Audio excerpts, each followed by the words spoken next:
Hello and welcome to another Beyond Sunday podcast. I am Peter Bay, hosting today with Dr. Tim Riley on a parenting podcast, continuing in the Broccoli series. We are on currently part 426. B. Yeah, BA. Check the show notes, and but the conversation is being continued. If this is your first time listening to this parenting podcast, go back, start at the beginning, and get the framework, get the bedrock to get you up to this point. If you have been with us all the way through, this is wonderful, and I'm so glad you're with us today. So last episode, we left off singing the theme to Wizard of Oz. Well, not the theme, but one of the songs. Dr. Tim Riley admitted his favorite character is the Scarecrow, which is baffling to me because he has so many brains.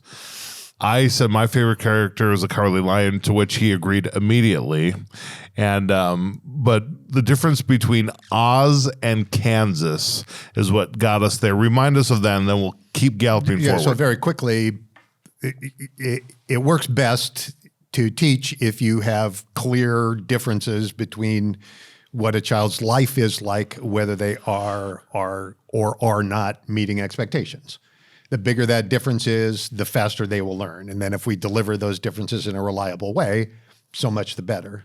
So we use the example of the Wizard of Oz, where if your life is, if you're meeting expectations, taking care of your chores, following rules, I'm going to do everything I can to make your life Oz-like, fun and interesting and enjoyable and full of music and happy people and probably not that many munchkins, but otherwise a lot like Oz. Yeah. But as soon as you fail to meet my expectations, Kansas. Back to Kansas. Dull, black and white, boring, flat Kansas, right? The bigger that difference is, the easier it is for your child to tell whether or not they're meeting your expectations. Very good. And so Oz and Kansas, make it so clear for that kid. Reward them, cheer them on when they do it well, and when they don't, be like gravity. Gravity doesn't argue with you. If you jump off the playset, you fall down. And if you do it 10 times, you'll fall down every time. It's consistent. So there's a lot of repetition with that. So that gets us into levels of consequences. Yeah, and actually falling off a piece of playground equipment is a good example of the first kind of consequence, which is a natural consequence. And these are the things that happen where the parent doesn't need to have any involvement at all. And they're the best for teaching because they're the most real world. And then most adult-like, the most what we experience. So, in a negative direction, that might be you ride your bike too fast, you fall, you get a skinned knee. Parent doesn't have to be involved in that, and there's an important lesson to be earned in that. Something happens at school, you get in trouble, you stay after school. That's not my problem. That's your problem. It's something that you have created. So when you can see those kinds of consequences coming, and you recognize that it might be painful but not harmful to the child, let it happen. Don't get in the way of that. Let them experience that. That's a powerful learning experience. The other side, the positive side of things might be that, studying harder earns good grades. Parent doesn't have to be involved in that. For me, eating fewer donuts means I get to move my belt in a notch. That's a nice positive consequence. It takes a little longer, but and anytime those things do happen for kids, then you increase the value of them by adding your praise on top of them. So, hey, great job at school, or great job leaving the donuts alone. Yeah, that's an interesting thought. The consequences can be positive or negative. When a kid does what they're supposed to be doing, and natural consequences, they get a reward, and it becomes more self-motivation. It's not always extrinsic. They get to feel that feeling of I've achieved some pride, and that's really important. I mean, we start with the idea that the main positive consequences kids have is all of the privileges they have every day. If you think about the difference between, what's a right, I guess, and what's a privilege, I have a pretty narrow definition of what rights are for kids. I think they have a right to your absolutely unqualified affection. And they have a right to your protection. They have a right to warm place to sleep, nutritious food, appropriate clothing. That's it. Oh, wow. Everything else is a privilege. And by the way, nobody gives you any of those things, right? As an adult, you have to earn those things. So kids are already ahead of the game by having a warm place to sleep, nutritious food, and appropriate clothing, and your unbiased and unqualified affection. So their smartphone is not a right. Their smartphone is not a right. Wi-Fi is not a right. Wi-Fi, television, playing outside, riding your bike, a snack after dinner. None of those things are rights. But if they get used to those things and begin to treat them that way, then it gets harder to manage. I wonder if that, on another level, contentment and discontentment, when you start to just get things because you get things and I should get things, that probably leads to a awful lack of contentment. Yeah, if you have a sense of entitlement toward everything and there's really no upper limit of the number of things or amount of things that you can have, then the pattern that tends to emerge is you get brief gratification, but no satisfaction. Yeah, no fulfillment. I got that. Now what's next? What's next? What's next? I don't mean to bring us too far off the path, but I do think that this can be the misinterpretation often of the American dream, which is a vague thing anyway. But that thought of like, if I want it, it's mine. I can get it. All I have to do is claim it. Then it's mine. And I do feel as I look around, I remember it was years ago, we had just had a house fire, and a few days later, I go to basketball and I'm playing basketball and I'm like, hey, they're like, we haven't seen you in a week. What's going on? And I'm like, oh, we actually had a house fire. It's wild. And one of the guys goes, are you going to tell your kids? And I said, time out, what? He said, are you going to tell your kids that you had a house fire? I said, well, my 3-year-old saw it, so he knows. The 1-year-old, I'm not sure that she knows, but absolutely. I said, actually, the next day I brought them to the house so they could see why they don't have their toys in their bed, and it's going to be a long time. And he said, I would never do that. I would just tell them that we're taking a break from our house a little bit. He said, I want to give my Forever, kids, yeah. Yes, I want to give my kids everything I never had. And I've heard that phrase before, and at the heart of it is something good of like, bless our kids. But the difference that I'm hearing from you is blessing between stuff or blessing with affection. Yeah, they're already blessed by having those things that I've talked about, right? The other things are trappings and traps, I guess, in a way. Wow, yeah. As well. The more stuff you get, the more stuff you have to keep track of and maintain and all those kind of things, and the more and the back up for a second. I mean, I think the easiest way to say it is I have met lots of kids at my clinic who know the value of the cost of lots of things, but the value of nothing. They don't value it because there's nothing of themselves invested in it. Wow, that'll preach. Some pastor just wrote that down. They know the cost, but the value of nothing. I stole it. Oh my goodness. Get it, Steve Furtick. You got that one. All right. I brought us off the path. Bring us back onto the path. Okay, so we've been talking about consequences here. We have established a contract with our kids. Okay. Here's what I need from you. Here's what you can expect from me if you do or do not meet those expectations. Things go well, Oz. Things go badly, Kansas. And the way Kansas or any consequence accumulates is at 3 different levels. We talked about a natural consequence: ride your bike too fast, fall down, skin your knee. that's not always available. If it is available as a parent, you let it happen.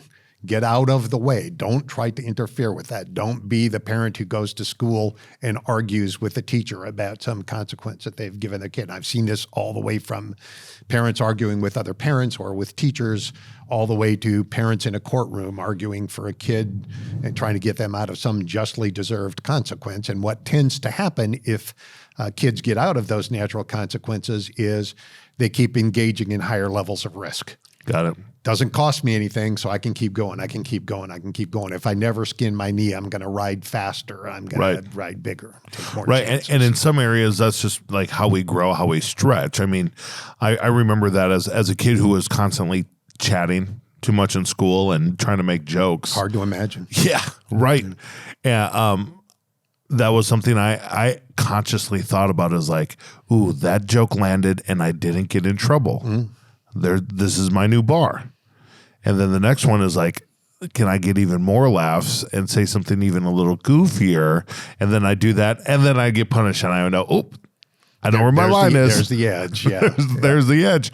And so, in some ways, that's very natural. That's like you're learning how far I can go before I fall off the edge. Yeah. So natural consequences, best, highest level. Second level would be logical consequences, and that is on those occasions when you can decide something that is logically related to whatever the offense was.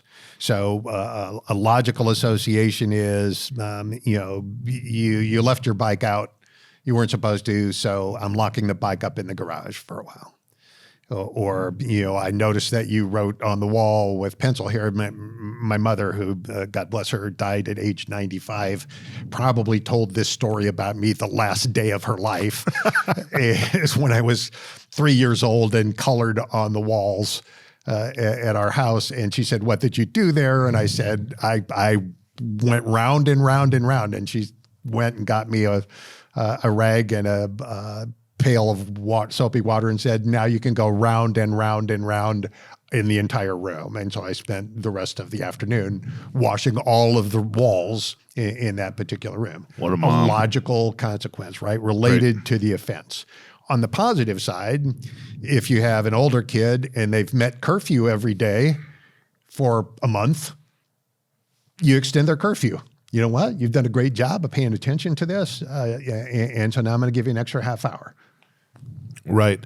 Yeah. And I see these often. If my kids have been rude to their siblings, there will be a point where, first I separate them, but then there's a point where I'd say, you know what? We actually speak words of life into each other. We don't take away from each other. So what's something good about your brother? And this practice rarely works well for me, by the way, but it does. At times it does make my kids think, okay, and if I hold them to it, they don't want to go through that practice again. Yeah, so I'll give you a little guidance on that here in a little bit. That's actually something called positive practice, and we'll get to that. So excellent. If logical consequences are available, let them happen, but they often are not. If natural consequences are available, let them happen. If not, if logical consequences can be identified, sure, great. Use them. But that's often also not the case. You can't find a punishment to fit the crime, so to speak. And so the next level, and the one you're likely to use most often, is planned consequences. So we use those when logical or natural are not available. They're not directly related to the offense, but they have the advantage of being flexible. You can use them in any kind of situation. And they also have the advantage of you being able to build in all of the things that we've talked about in terms of creating natural consequence or creating a contrast, plenty of contrast, being able to use it everywhere, and then being able to make sure that you have a complete teaching interaction, meaning at the end of every single one of these, from the kid's first 30-second, 1 minute timeout when they're 2 years old or a year and a half old, all the way to their last grounding the week before they leave your house as an adolescent or a young adult, every single disciplinary interaction, everyone should end the same way, with you saying, "Hey, great job. Thank you so much. And here's your stuff back." Mm-hmm. Because you have trained or required a positive, proactive, productive behavior instead of just punishing a negative behavior. You've told them which way to go, not just way to not go. So, Tim, would you be able to throw a percentage?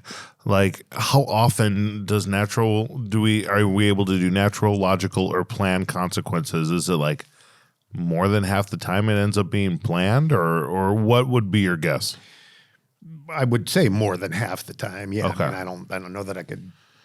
And the reason I ask that is I've heard more and more in the last few years from parents just really leaning into natural consequences, to which I agree.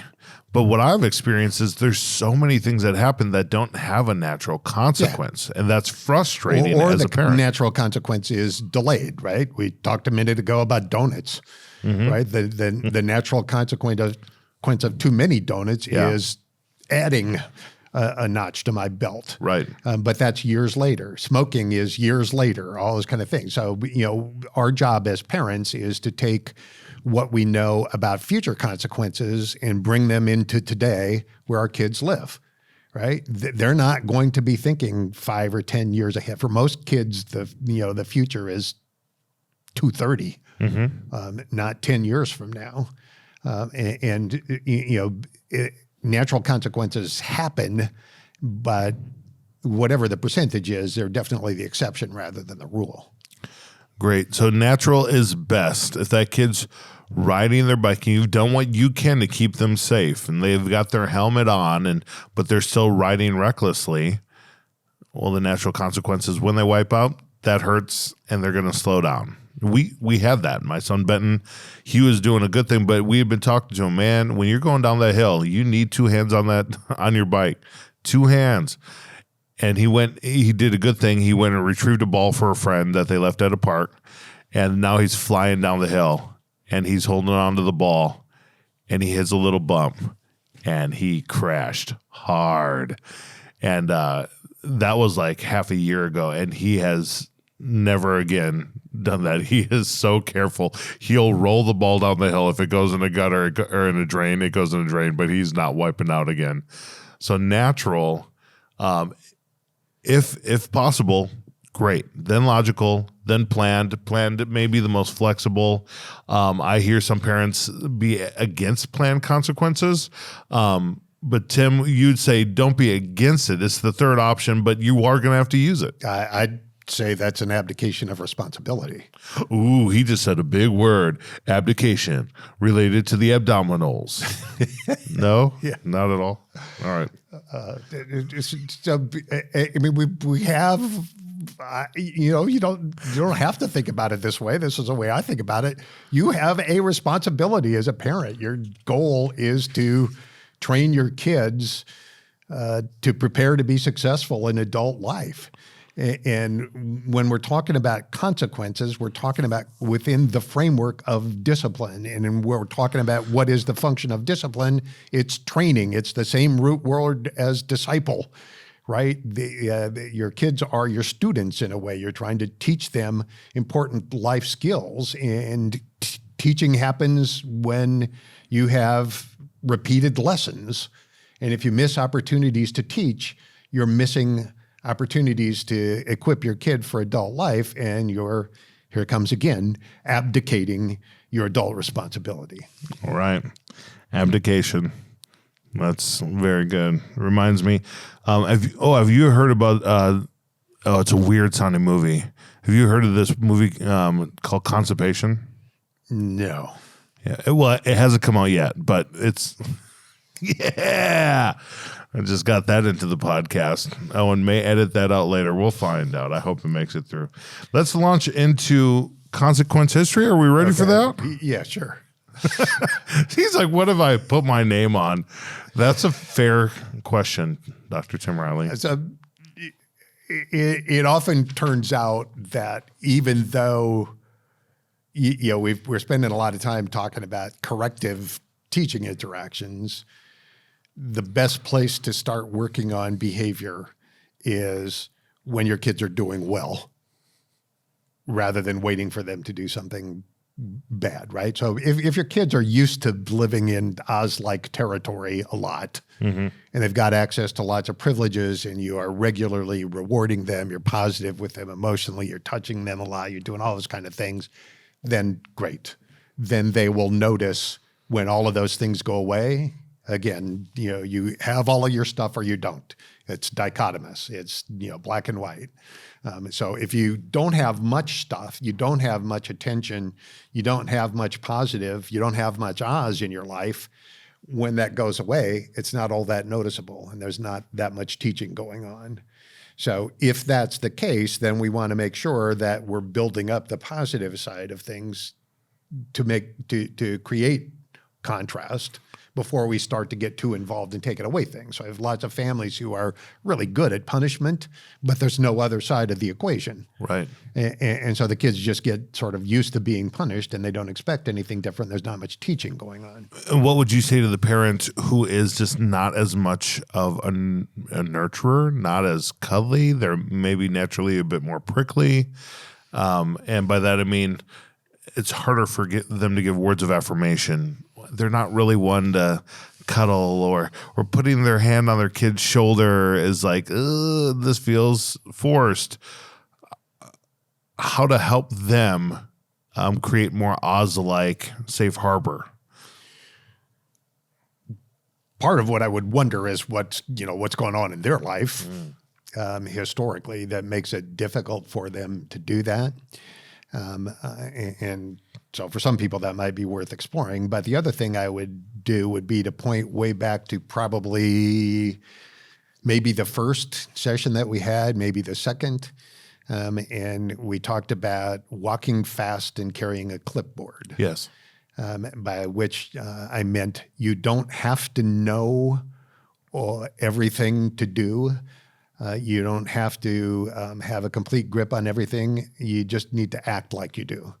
So, whether or not it feels good to you or warm and cuddly or whatever to, put your hand on somebody's shoulder or on their hand, the fact is that's a reliable principle of teaching. And in that interaction between parent and child, one of the people is an adult. One of them is not. The person who is the adult would be expected to be able to take actions based on the fact that they believe it's the right thing to do rather than it's a thing that feels good to them. Mm-hmm. So that doesn't mean you have to have warm, affectionate bear hugs all the time. But, unless you have some kind of, sensory reactivity or something, right, you ought to be able to put your hand on your kid's shoulder, touch them 10 or 20 or 50 times a day. You ought to be able to come up with something positive to say about what they're doing, even if they're not doing very much. You did a great job getting your left foot in front of your right foot, whatever. Okay? If you don't do that, if you don't create the most Oz-like environment that you can within whatever limits you have, then you're not going to have effective discipline because the kid doesn't have anything to lose. Right. Yeah. There is no contrast. Yeah. There you go. Okay.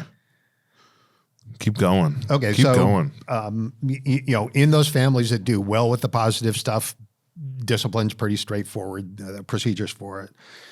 But some families don't do that much to recognize. And again, those are things that you can work on. I mentioned touch. It's particularly important with little kids. Yeah, you said 10, 20, 50 times. Is there a 50, target? 60 times a day. And what constitutes a good touch?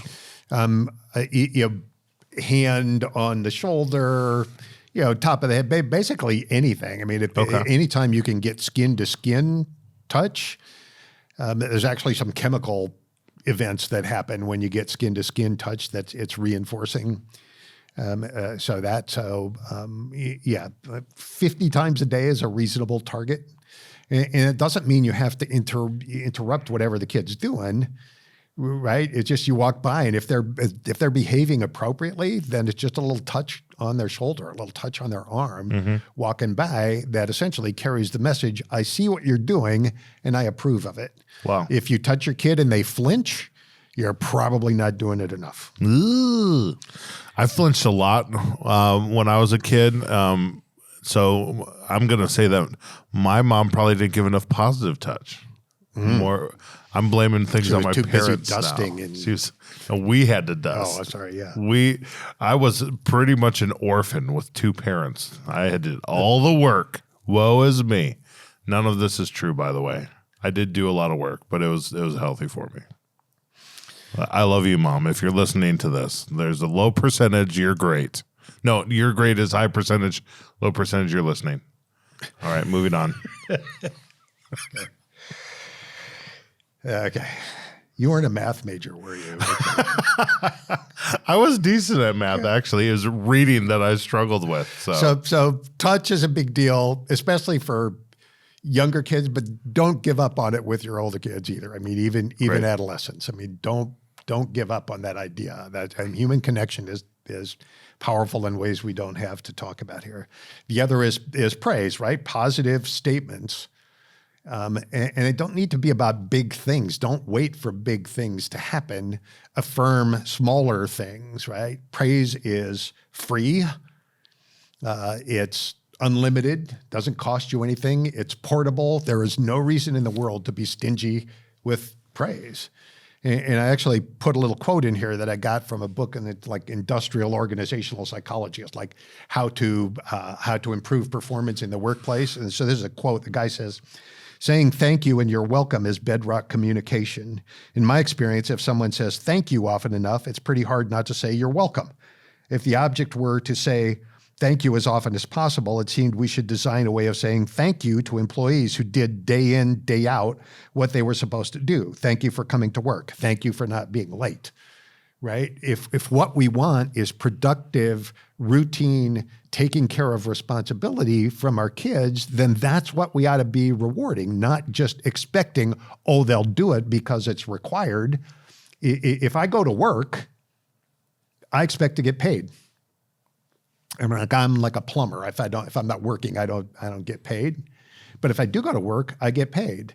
And I don't expect to have to do anything extraordinary to do that. If I just show up and take care of business, then I expect that I'm going to get paid. If I do something extra or something extraordinary, I expect to get paid more.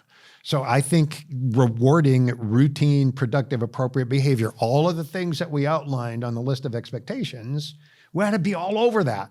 Because if you do that, other things happen. Better things happen. That's the place that you build from. And if you take care of routine responsibilities, then you're not stuck trying to manage that stuff going forward. You have more time, more effort, more energy available to do bigger and better things. Excellent. Would you say there's a difference between, I've read before that praise and encouragement, and it all depends on how they define it. But in that context, praise was defined as like little things like a thank you or great job or I appreciate you, whereas encouragement was specific. When you scrub the dishes so well, like I was able just to put them away, and it gives the person a specific thing to hold on to. Oh, he liked that I scrubbed the dishes well. From this context, is that like it's harder to give encouragement because you're specific. The book that I was reading, it was like praise just doesn't have as much value as encouragement. But what I'm hearing from you is praise still has value. Well, I mean, probably into semantics here to a certain extent. I mean, it's Possibly. how we're going to define it. Yeah. I mean, when I talk about praise, I'm talking about, as I said in that little quote there, it's like, thanks for doing this thing. Right. So as you're describing it, that's encouragement. Yeah, got him. Right. So I'm connecting those two events. I mean, Okay. I would think of encouragement as being more general and you can do this, kind of things, trying to urge somebody forward to more as opposed to congratulating them for a job well done. Got it. So that was probably just more so the way that author approached that book so they could sell more books. Yeah. Yeah. Good for them. I like it. Very good. So one of the other things, and this is surprisingly hard for people to do for some reason is to respond to acceptable behavior, not just exceptional behavior. Don't wait until something extraordinary happens.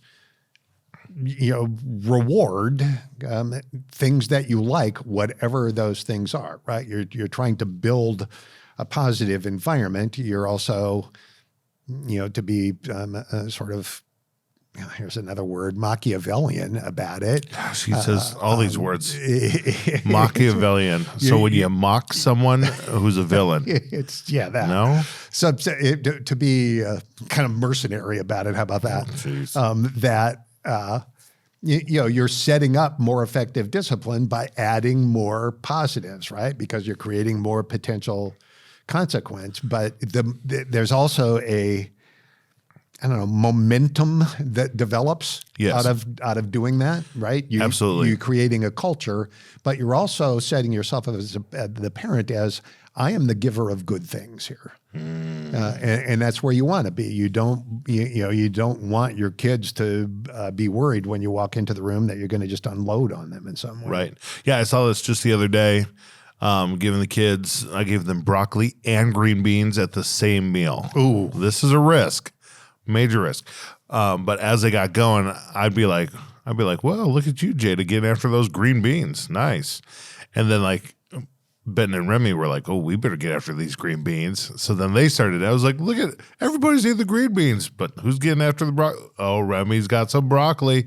And it was just like by keeping it constantly positive, like they almost, all three of them almost ate all of them. Like one kid didn't finish the green beans. Yeah. But I was really impressed. The bar was low, and had we said nothing about her, just like you need to do this, I don't think they would have eaten nearly as many. That's third-party praise, is the way we'd refer to that, right? So, it's just a fact, undeniable in my opinion. You get more behavior out of positive results. Yeah. Right.